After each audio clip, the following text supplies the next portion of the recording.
Welcome back to the Confessional booth. This is a safe space where we can talk about the things that people don't usually say out loud, especially when it comes to sex, relationships, taboo, and shame.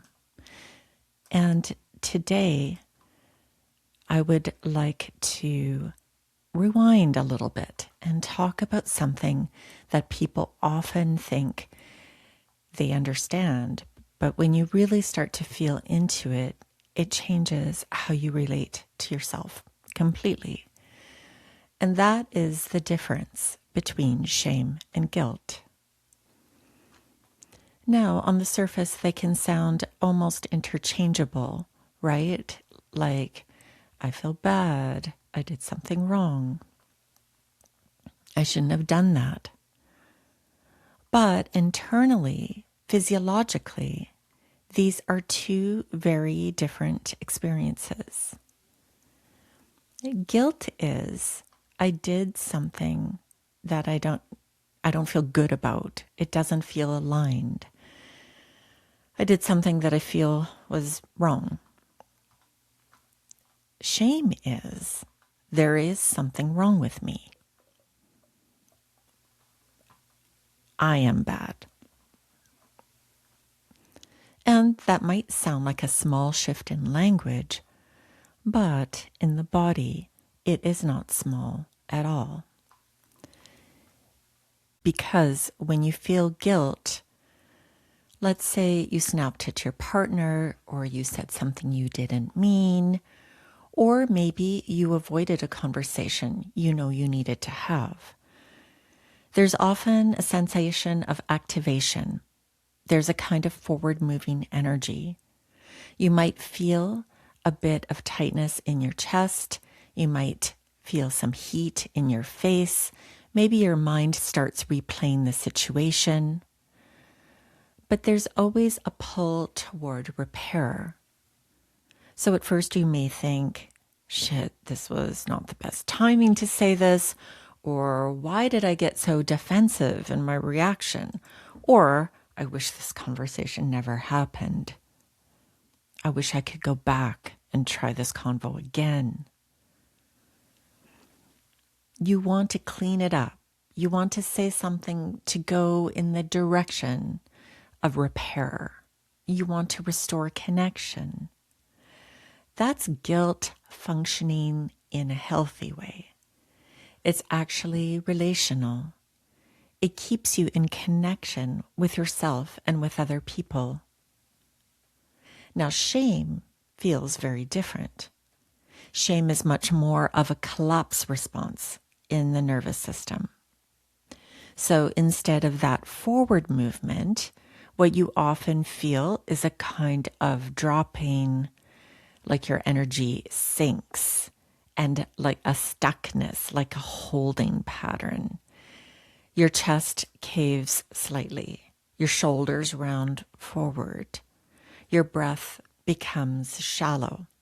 Sometimes you even hold your breath without realizing. Eye contact becomes harder.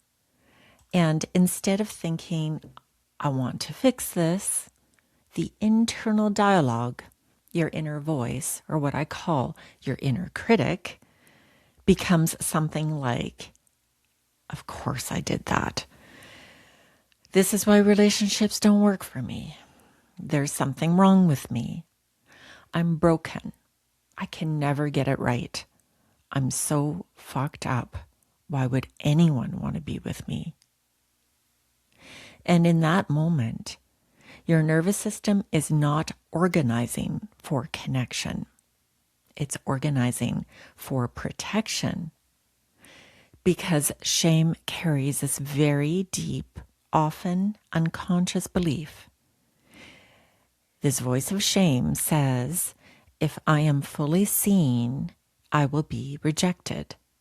And from a biological standpoint, that matters. Because belonging, being part of a group, being accepted, being connected is tied to survival in the body. We are hardwired for this. We are animals. We are social animals. Belonging means survival and protection and safety. So when shame gets activated, your system isn't being dramatic. It's actually responding as if something about your safety is at risk. At the reptilian level of our brain, the amygdala complex, along with the limbic brain, reacts as if our life is at stake. And that's why people don't speak. That's why people hide parts of themselves in relationships. That's why people perform sexually instead of actually feeling in their body and experiencing. Because shame says, don't let them see this part. They might not like it. They might reject me. They might judge me. So now let me give you a more grounded example of how this plays out. Let's say you're in an intimate moment with someone and your body does not respond the way you expected it to. Maybe you don't feel aroused. Maybe you lose an erection. Maybe you can't relax enough to receive pleasure. Guilt would sound like, something's off for me tonight. Maybe I'm tired. Maybe I need more connection. Maybe I need to slow this down. Can we take a break and reset? There's curiosity there. There's space. Notice that. Shame, on the other hand, sounds like, what the fuck is wrong with me? Why can't I control my body? I should be able to do this. I'm broken. And the brain can even go into catastrophic thinking because of the limbic system response. This is the beginning of the end. There's no hope. I'm doomed. And as soon as that thought lands, the body responds. Because now the nervous system shifts further into protection. Blood flow changes, muscle tension increases, breath becomes even more restricted. So the very thing you're worried about often intensifies, not because your body is failing you, but because it's trying to protect you from exposure. This is why understanding the difference between shame and guilt is not just psychological, it's physiological. It directly impacts how your body functions in real time. Now, here's another layer to this. Most shame isn't actually yours. It was learned. It was conditioned. It was picked up somewhere along the way, usually early in life, very early in life, and often repeatedly through messaging like, don't do that. That's inappropriate. Good girls don't fill in the blank. Real men should fill in the blank. And especially when it comes to sex and desire, there are so many conflicting rules that get internalized that it becomes almost impossible to exist without feeling like you're getting it wrong in some way.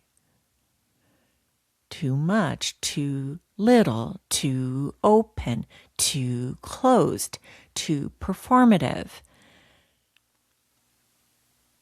So instead of relating to your body directly, you start relating to the idea of how you should be. And that's where shame takes root, because you're no longer in your experience. You are in evaluation. We could call it compare and despair, like my coach calls it. Now, the work here is not to eliminate guilt. Why? Because guilt can actually be very useful. It helps you stay in integrity.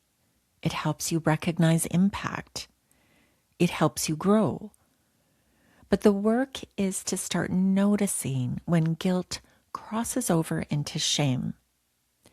When it stops being about something you did and starts becoming about who you believe you are. And one of the simplest ways to begin working with this is to change the relationship to your own internal language. So instead of, I'm bad at relationships, you might start with, something about that interaction didn't feel good. And even that shift, while it might feel subtle, will really help to keep your nervous system more regulated. It keeps you in a place where change is actually possible. Because you're not attacking yourself, you're staying with yourself, and you are staying open to the possibility of change. The possibility even of evaluation.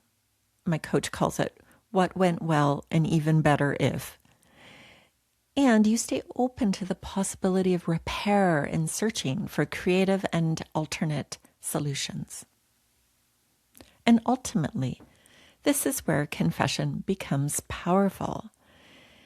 Because shame thrives in secrecy, it needs you to believe you're the only one. It needs silence. But the moment you start to speak something, whether that's to a partner, a coach, a friend, a therapist, or even just out loud to yourself, you interrupt that pattern and your body feels it. There's often some kind of release. Sometimes it's a breath. Sometimes it's emotion. Sometimes it's just a small softening. But something shifts because you're no longer carrying it alone. So as you move through your week, I want you to start noticing this in real time. When something comes up, pause and ask yourself, is this guilt or is this shame? Am I responding to something I did, or am I making this mean something about who I am? And then just notice what happens in your body when you shift that. Because awareness is the beginning, but embodiment is what actually starts to create change. This is the Confessional Booth, where what's been hidden can find a voice. Thanks for being here.